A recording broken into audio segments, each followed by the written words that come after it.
terutama pembuangannya itu sekarang karena TPST Piungan itu kan ditutup, otomatis warga Jogja itu susah untuk membuang sampah.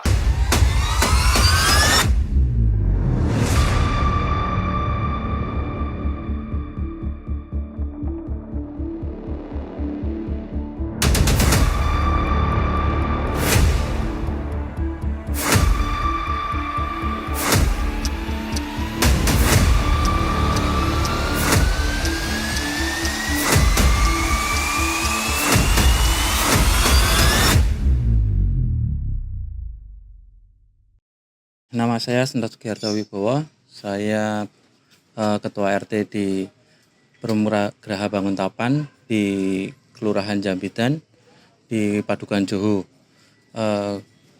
Saya sebagai RT sekaligus sebagai penggerak pengolahan sampah organik yang berada di Perumahan Geraha Banguntapan ini.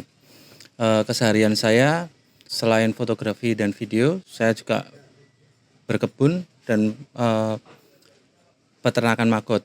Sebagai RT, saya juga ikut berperan penting dalam penggagas pengolahan sampah organik yang ada di Perumahan Geraha Banguntapan.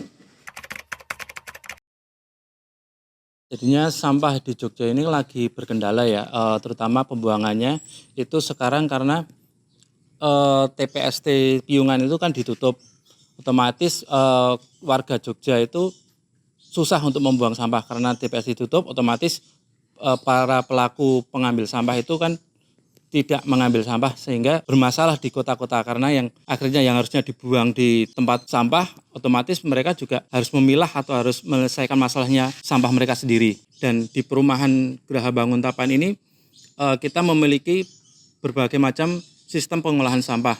Dari yang pertama dulunya ember tumpuk, terus kita berkembang di pengolahan sampah komunal yang ada di depan pos itu. Secara itu bisa dipakai untuk seluruh warga perumahan. Terus ada lagi model losida, menurut saya paling efektif itu losida.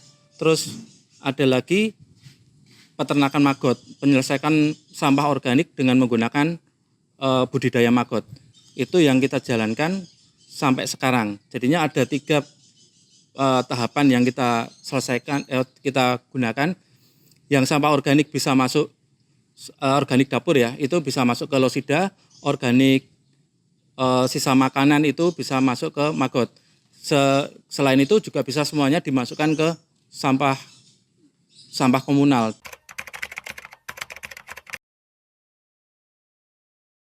Kalau masyarakat kan karena gini ya, pengambilan sampah di perumahan itu kan seminggu 2 kali.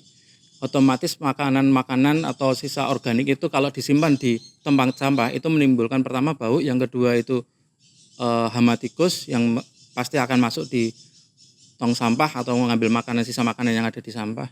Nah, kita sosialisasikan kalau kita sudah mulai pengadaan budidaya maggot yang bisa menyerap sisa makanan yang ada di sampah itu, otomatis setiap hari bisa distorkan di kandang maggot dan nanti bisa dikasihkan makan ke maggot. Dan tanggapan warga itu bagus, dari dulu pertama kali itu cuma 7 orang, 7 keluarga, sekarang sudah meningkat sampai 35 keluarga yang menyetorkan sampah organiknya ke kandang maggot. Makanan sampah organik, sampah yang bisa dikelola maggot atau yang bisa dikasih makan maggot itu sisa makanan yang tidak habis. Kalau sisa dapur kayak potongan sayur itu nanti masuknya ke losida atau ke kompos komunal. Sampah yang dihabiskan oleh maggot dalam 1 hari itu hitungannya dari 10 gram telur ya. 10 gram telur nanti dia menetas jadi baby maggot, dan dari baby maggot itu mulai makan itu setengah ember. Nanti di tiap harinya itu kalau setelah sekitar 7 hari itu sudah menghabiskan 1 ember pil. Jadinya paling gampang 10 gram telur maggot bisa menghabiskan 1 ember pil sisa makanan organik. Kalau tantangannya menyadarkan warga sih sebenarnya. Kalau kita mengajakin secara keseluruhan kan nggak bisa, otomatis harus bertahap, dan mereka juga melihat sendiri seperti apa kalau misalkan yang dikasihkan ke maggot atau yang mereka simpan sendiri di tong sampah. Otomatis kalau yang disimpan di sampah dia kan bau sama ada tikus mungkin ya, ada hama tikus. Tapi kalau yang diserahkan ke kandang maggot, otomatis setiap harinya mereka akan bisa menyelesaikan masalah organiknya. Kalau menurut saya paling efektif itu maggot, karena tiap hari itu bisa menghabiskan dari 10 gram telur itu bisa menghabiskan 1 ember pil yang kisaran itu 25 kilogram per ember pil itu. Kalau di Losida masih belum bisa dalam sehari harus turun segitu banyak. Paling efektif, paling cepat itu budidaya maggot untuk menyelesaikan masalah sampah organik.